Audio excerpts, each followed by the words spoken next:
se llama La Alianza del Pacífico y su impacto bilateral. Y lo que busca este libro es principalmente tratar de ver otro enfoque o tratar de ver de otra forma la Alianza del Pacífico, ya que yo tengo la impresión que la Alianza del Pacífico ha sido, digamos, ha tenido un enfoque demasiado económico. Desde su origen, que ha sido súper economicista, creo que el acercamiento que se ha realizado acerca de la Alianza del Pacífico ha tenido también un enfoque muy económico, lo cual es válido porque justamente es su principal, su razón de ser.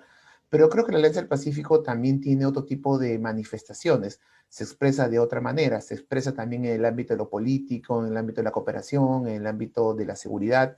Incluso su tratado constitutivo habla de que busca ser un espacio de diálogo político, así que existen elementos políticos, ya que además todos sabemos que cuando el desarrollo de un país no solamente se da gracias al impulso económico que éste puede generar, sino se da también cuando se reducen las brechas en educación, en salud, en género, y la Alianza del Pacífico trabaja una serie de mesas que tienen un contenido también bastante político, incluso en materia de seguridad. Ya hablamos sobre temas de intercambio de información para, de alguna manera, preservar nuestras fronteras y saber quiénes ingresan a nuestros países. Así que yo creo que yo trato de darle énfasis a este segundo ámbito, al ámbito no económico. Y por eso, en ese ámbito, he tratado de priorizar cómo la Alianza del Pacífico también influye, afecta positivamente la relación bilateral que se construyen entre los países miembros. En el caso puntual, entre Perú y México, Perú y Chile y Perú y Colombia, principalmente. Y es que creemos que, así como la Alianza del Pacífico tiene un origen muy bilateral, recordemos que se construye básicamente sobre acuerdos económicos bilaterales, sobre los cuales se crea la Alianza del Pacífico, creemos también que tiene un componente y tiene un impacto positivo en mayor o menor medida sobre las relaciones que los países establecen. En este libro hemos hecho énfasis a las relaciones que el Perú establece con los otros países miembros. Y hemos identificado que también en mayor y menor medida, porque hablando en serio, las relaciones que el Perú tiene con Chile no tienen la misma velocidad que tienen, por ejemplo, con México, así que no son comparables. Pero en todos los casos se ve un aporte. Probablemente el caso más claro, más evidente, sea la relación entre Perú y México. Y uno puede darse cuenta que desde la aparición de la Alianza del Pacífico, allá en el 2010, 2011, durante los gobiernos de Calderón y García, pues hasta el gobierno de Peña Nieto y Humala durante esos 6, 7 años, que abarca pues el artículo que habla sobre México y que justamente estuvo a mi cargo, pues en ese periodo los avances en la relación entre Perú y México son increíbles en todo ámbito, económico, político, cooperación, seguridad, y el nivel, y es lo que se demuestra, de articulación que tiene o de complementariedad que tiene la Alianza del Pacífico con lo que se trabaja bilateralmente es increíble. Así que hay un mano a mano entre lo que se trabaja a nivel multilateral y lo que se trabaja a nivel bilateral que de alguna manera terminan teniendo impacto positivo sobre la relación bilateral. Y creo que esto también se expresa en la relación con Colombia y Chile a otro nivel, de otra forma, pero también tiene un componente. Entonces el libro básicamente busca esa orientación, busca tratar de dar una mirada distinta, si queremos justificar por qué es importante la Alianza del Pacífico, con todo el debate que genera la Alianza del Pacífico, es un poco darle otra mirada, otro enfoque, una manera distinta de entender su importancia. Más aún, considerando que justamente en estos días se están celebrando los 10 años de la Alianza del Pacífico. Estamos en el 10º aniversario y creo que es importante hacer una revisión, pensar qué se ha hecho bien, qué se ha hecho mal, hacia dónde queremos ir. Y creo que esto implica una mirada más holística que incorpore una serie de aspectos, y no solamente económicos, sino también otros que algunas veces no son del debate o no son parte del debate académico ni técnico, pero que están ahí. Y esa es un poco la colaboración que el libro ha tratado de hacer, pues para un poco alimentar este debate acerca de qué es la Alianza del Pacífico y hacia dónde queremos llevarla. Muchas gracias. Está muy interesante esto que cuentas sobre México. Desmitifica un poco esta idea de que fue creada por gobiernos con políticas o planes económicos similares, pero por lo que nos cuentas, por ejemplo, en el caso de México, independientemente de un poco la bandera política, la integración, o sea, se ha ido fortaleciendo en estos otros temas que no económicos.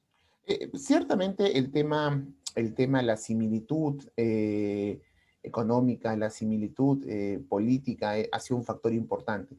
Yo la verdad es que muchas veces trato de desmitificar, como tú dices muy bien, este tipo de aspectos, porque algunas veces esto nos lleva a creer que dos gobiernos opuestos no pueden cooperar.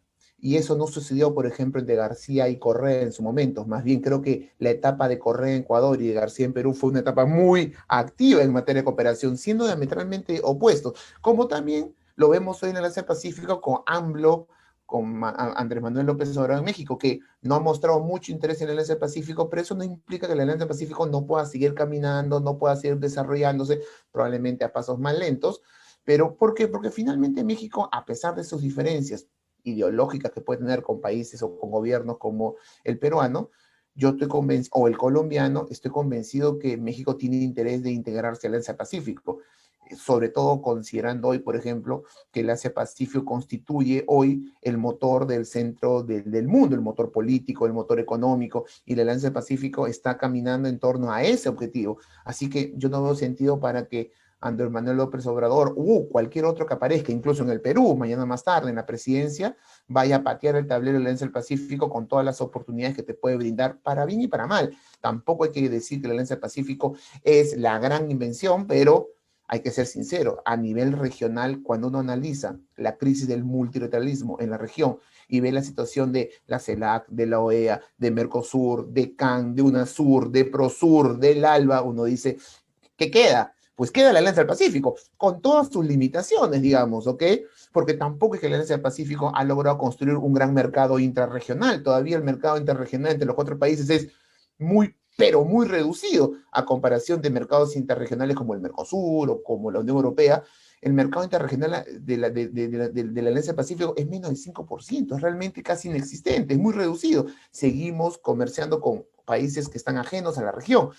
Pero a pesar de esas limitaciones que son las que se deben trabajar, somos conscientes de que algo se ha hecho, de que hemos tratado de establecer redes con la Alianza, con el Asia Pacífico, de que además existe muchas expectativas en el mundo, de lo contrario no existiese, por ejemplo, más de 50 países observadores. Así que dentro de todas sus limitaciones, que creo que las tiene, ¿ok? Es de lo mejor que se ha podido desarrollar en la última década en una región tan, pero tan difícil como ha sido América Latina. Así que, pues, desconocer pues su valor y lo que puede lograr de cara al futuro, creo que también sería un gran error. Oye, estoy muy discutido porque tengo dos preguntas. Ok. ¿Crees que esto que haya sobrevivido a la Alianza del Pacífico se ve que sea flexible, es decir, no tiene este encorazamiento de tener una organización al costado y eso le da una cierta viabilidad algo latina? Bueno, justamente una de las grandes elementos que siempre son rescatados de la Alianza del Pacífico como el más innovador es este carácter medio informal, medio flexible, bastante desburocratizado, si lo comparamos, por ejemplo, con la comunidad andina. Yo creo que esto puede haber sido favorable en un inicio, puede haber sido. Ahora, no necesariamente favorece a todos lo que queremos crear, a todos los bloques. El ejemplo es Prosur. Prosur ha nacido bajo una lógica muy parecida, pero al tener otros objetivos, al ser más un mecanismo político, han pasado 2 años y no parece pues todavía alzar vuelo, siendo Prosur o constituyendo Prosur un ejemplo, un reflejo de lo que fue la Alianza del Pacífico. Ahora, también creo que eso, la flexibilidad que tú desarrollas, puede ser positiva en un momento de la historia, pero en otro momento pues es necesario también fortalecer la Alianza del Pacífico, porque lamentablemente la Alianza del Pacífico ni siquiera puede ser considerada como una organización internacional, por eso hablamos de bloque, herramienta, usamos palabras medias extrañas para referirnos a la Alianza del Pacífico, porque sigue siendo la sumatoria de 4 países, y cuando países del Asia se tratan de establecer vínculos con el Alianza del Pacífico, se encuentran, no con el, perdón, con la Alianza del Pacífico, no se encuentra con una organización, se encuentra con 4 países que incluso algunas veces piensan distinto. Entonces yo creo que es necesario construir algún marco de institucionalidad que le dé a la Alianza del Pacífico algún tipo de voz cantante, ¿no? Y me parece eso bastante importante, además, sobre todo, cuando queremos avanzar, que creo que es el intento final, en un proceso de integración cada vez más profundo. Y es necesario construir institucionalidad que necesariamente va a llevar a que la Alianza del Pacífico comience a ganar su propio espacio. e ir perdiendo esta flexibilidad que al inicio pareció ser siendo fundamental. Yo creo que eso es necesario, es el camino que debe seguir, ¿ok? Así nos guste o no, y seamos críticos de lo que se ha hecho en la CAN, yo creo que es el camino a seguir si realmente estamos pensando en el Asia Pacífico como algo que promueva la integración entre nuestros países. Muchas gracias. Te decía que la segunda pregunta la quería concatenar porque estábamos justo con la viada y yo le he quitado la viada. Era esta pregunta sobre qué pasa con los planes de gobierno de los Sí, candidatos con respecto a la política internacional. Lo quería concatenar con lo que nos contabas hace un momento de que sí. independientemente de lo que haya pasado con AMLO, con García, con Humala, eso ha funcionado. ¿Tú crees que va...? Bueno, cuéntanos, ¿qué crees que va a Bueno, pasar? en general, sobre la Alianza del Pacífico, comenzando por ahí, sobre lo específico y después a lo general, pues yo durante los últimos 10 años se generaron muchas dudas cuando Ollantumala llegó al poder, cuando Bachelet también llegó al poder, cuando AMLO llegó al poder, y la Alianza del Pacífico está ahí. Y yo creo que en el caso peruano va a suceder algo muy parecido, ¿no? Aunque la candidata Fujimori prácticamente no dice muy poco la Alianza del Pacífico, y aunque la propuesta de Perú Libre, que me parece más el ideario de su líder, Vladimir Cerrón, pues tiene una mirada muy crítica a la Alianza del Pacífico, habla incluso de dominación colonial y términos propios, creo, de la década del 60 y 70. Yo creo que más allá de esta mirada más crítica o menos crítica, pues yo creo que el gobierno que se ha elegido va a entender que la Alianza del Pacífico es un mecanismo que puede ser más o menos aprovechado sobre todo en esta coyuntura, en coyunturas tan difíciles para que los estados tienen para cooperar, ¿no? Y creo que es lo poco que tenemos que puede servir como un mecanismo de articulación entre nuestros estados. A ver, respecto a los planes de gobierno, ahora yendo a lo general, eh, voy a enfocarme en lo que es el plan de gobierno en materia de política exterior, que es lo que entiendo, que es lo que sé leer y sé analizar. En ese ámbito, yo creo que hay grandes diferencias. Mientras que la propuesta de Perú Libre, de Pedro Castillo, es una propuesta que hace énfasis, yo tengo la impresión de que es una propuesta muy descontextualizada. ¿A qué me refiero? Es una propuesta que, si uno la lee, además muy desarrollada, con muchos ítems, con muchas cosas por hacer, o sea, hay mucho de qué hablar, pero en términos generales, me parece que es una propuesta que si uno la lee en 1968, la entendería. Parece ser una propuesta de un partido de izquierda en los 60s o 70s.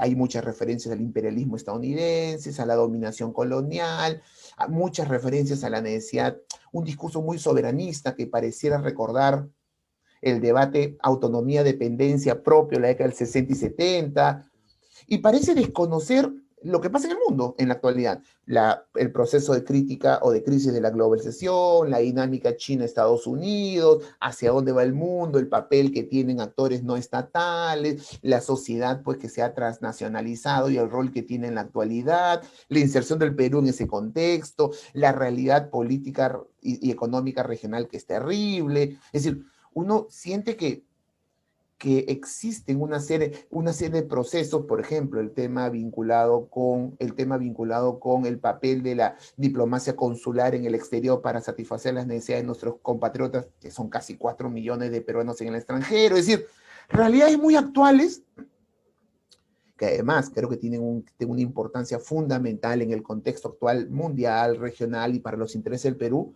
que no parecen estar en el documento. Es más, cuando habla de integración, que me parece súper interesante que hable de integración, es más, me parece muy interesante que haga énfasis a la integración sudamericana, no habla de integración andina, muy poco habla de integración amazónica, pero cuando habla de integración sudamericana, habla mucho de UNASUR, y la UNASUR está casi desaparecida, digamos, ¿ok? Nos guste o no, para bien o para mal, está casi desaparecida. Entonces, me hubiera gustado más que se enfoque en la integración sudamericana y qué hacer en esa línea que hablar tanto de UNASUR. Entonces, la verdad es que uno lee y ve por un lado, lo que llamaba al inicio esta descontextualización, ¿no? Un plan descontextualizado, escrito probablemente en otro momento de la historia, pero también un plan muy rupturista, ¿no? Y ya no estamos en los 60 y 70 para plantear rupturas contra el orden internacional. Somos un país pequeño y cualquier ruptura nos afecta mucho. Lo demostró Alan García en su primer gobierno, rompió con el sistema financiero internacional y las consecuencias las sufrimos todos los peruanos. Lo cual no significa que no podamos ser críticos, que no se pueda plantear reformas, que no se pueda tener una mirada alternativa, progresista, pero este plan es bastante rupturista, ¿no? Contra el orden vigente, en la relación con Estados Unidos, con los principales organismos internacionales, critica todo, critica el sistema interamericano de derechos humanos, critica a la ONU, critica las misiones de paz de la ONU, es decir, critica todo. Entonces, y hay cosas que pueden ser parte del debate, ¿no? Critica, pues, los arbitrajes internacionales, la CIA, y bueno, podemos discutir, pero este plan es completamente rupturista y claramente antimultilateralista, ¿no? Súper desconfiado en materia con respecto al papel de las ONGs y de las organizaciones internacionales. En eso incluso hasta aparece un programa súper de extrema derecha, ¿ok? Incluso ahí. Entonces, la verdad es que esa es un poco la orientación. Ahora, tratándose el plan de la candidata Keiko Fujimori, yo tengo la impresión que su plan es todo lo contrario. Si uno es extenso y lleno de detalles, el otro es pequeño y carente de detalles. Es un programa súper general. Hay un análisis previo que es irrelevante, es un análisis situacional que no te dice nada. Y en la parte propositiva es, no quiero llamarlo nulo, pero es bastante, bastante carente de ideas, ¿no? De propuestas. Son cosas muy generales. Promover la integración, promover el multilateralismo. Sí, 200 años de república, ¿no? Fortalecer el nombre de Cancillería. Ok, ¿cómo, no? ¿Qué piensas hacer al respecto? Y cuando dice algo, lo poco que dice, no le sale tan bien. Por ejemplo, habla sobre el Grupo de Lima y dice textualmente hay que convertirlo en un órgano político, de articulación, de diálogo político en la región. Uno, el Grupo de Lima nació para otra cosa, ¿ok? Nació para otra cosa. Dos, ha fracasado y ha perdido legitimidad en toda la región. Por lo tanto, esa propuesta dudo que cale en algún país de la región. Y tres, ya existen mecanismos políticos en la región o de articulación política para impulsar o desarrollar. Así que uno dice, esa propuesta está, que es de lo poco que propone, está completamente fuera de lo que es la realidad. Entonces, mi impresión es que es un plan de gobierno carente de ideas. No sé si esto es expresión de desconocimiento o probablemente de desinterés, porque tú sabes muy bien que los temas de política exterior algunas veces en campaña no son los temas más debatidos, digamos, algunas veces el patito feo de la campaña. Pero incluso recuerdo que el 2011, cuando Mala creó la hoja de ruta o firmó la hoja de ruta, no hubo ninguna referencia a política exterior, digamos, la gran transformación en materia de política exterior quedó igual, digamos. Entonces yo creo que algunas veces la política exterior es el patito feo, pero desconocer la importancia del Perú en la dinámica internacional, yo creo que es un grave error, ¿no?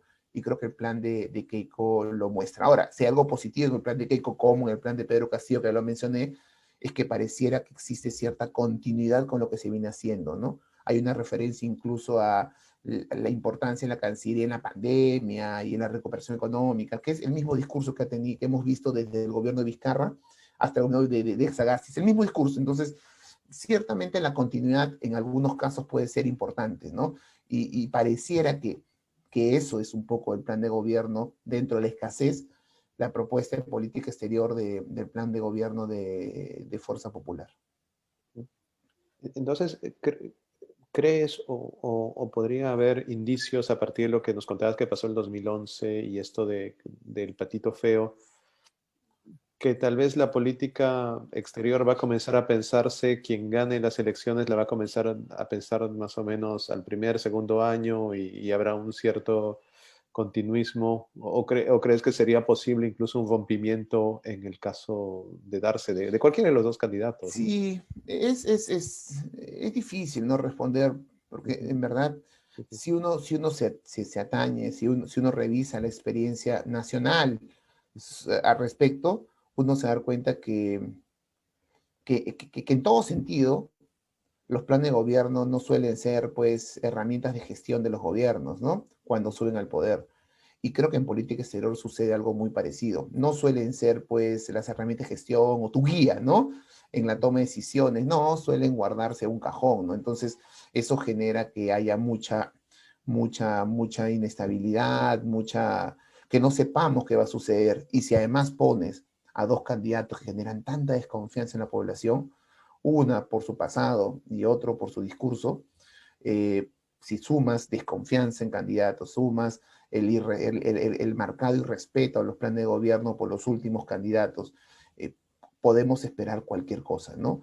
Ahora, yo creo que más allá de esperar cualquier cosa, creo que en el ámbito de la política exterior, me parece que hay prioridades en la actualidad que son evidentes, ¿no? Claro. Y me parece evidente que más allá de que el tema sanitario no esté en ninguna parte del plan de gobierno de Perú Libre, es evidente que la Cancillería va a tener que seguir ese camino, ¿no? O sea, el tema de las negociaciones con las farmacéuticas, el tema de los peruanos en el exterior, las condiciones sanitarias, no sabemos qué va a pasar, si hay una tercera, cuarta ola, y hay necesidades que la Cancillería ha liderado en los últimos meses y años, que creo que va a tener que seguir haciéndolo, ¿no?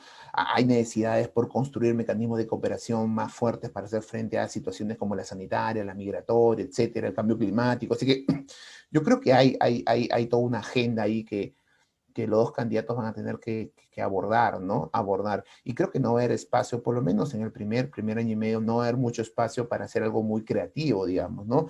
En este contexto, romper con Estados Unidos o plantearle cara al sistema financiero internacional, o la verdad es que hay prioridades, ¿no? Y el mundo se mueve a otro ritmo, ¿no? Se mueve a otros pasos. Yo creo que en el primer año y medio va a haber poca posibilidad para ser creativo. Y después veremos, ¿no? Hacia dónde pueden, una vez pasada la pandemia, restablecida las condiciones, entre comillas, de normalidad, ahí vamos a ver hacia dónde va la política sur peruana.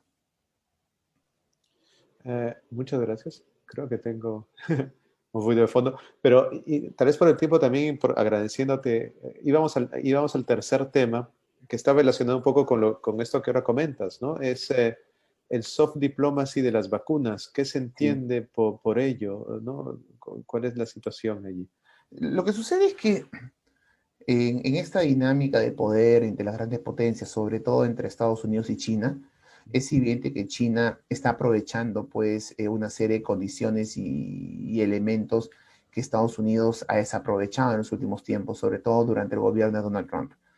China, es increíble, ¿no? Sino curioso que China, siendo el origen de la pandemia, siendo, entre comillas, la gran causante, me parece injusto hablar de un país que sea causante de la pandemia, pero siendo el origen de la pandemia, termine siendo expresión de cómo hacer frente a la pandemia. Yo creo que lo que va a quedar de la pandemia en los próximos meses o años es, por un lado, una China que, siendo el origen, hizo frente adecuadamente a la pandemia con cuarentenas fuertes, con un Estado fuerte, que además estratégica ha sido replicada por muchos países del mundo, pero que además de la estrategia ha llevado a cabo una política exterior de ayuda y cooperación, ¿no? Y no solamente en una dinámica sur-sur, también en una dinámica sur-norte, digamos, por ejemplo, mandando médicos a Europa, dando casi regalando material sanitario, pues, material médico importante, dando apoyo económico.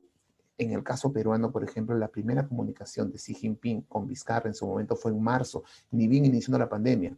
La primera comunicación de Trump directamente al presidente peruano fue en mayo, es decir, 2 meses después, lo cual te dice, ya de antemano te dice cuál es la importancia que el Perú termina teniendo para China y para Estados Unidos en esta dinámica de enfrentamiento de competencia global entre las dos potencias. Y paralelamente a eso, vamos a ver a un Estados Unidos que se convierte en el centro de la pandemia, con la mayor cantidad de infectados y fallecidos del mundo, con un gobierno claramente irresponsable, que incluso irresponsable hacia adentro e irresponsable hacia afuera, saliéndose de la OMS e implementando incluso mecanismos que impedían el traslado de bienes o de material sanitario que pasaba por Estados Unidos.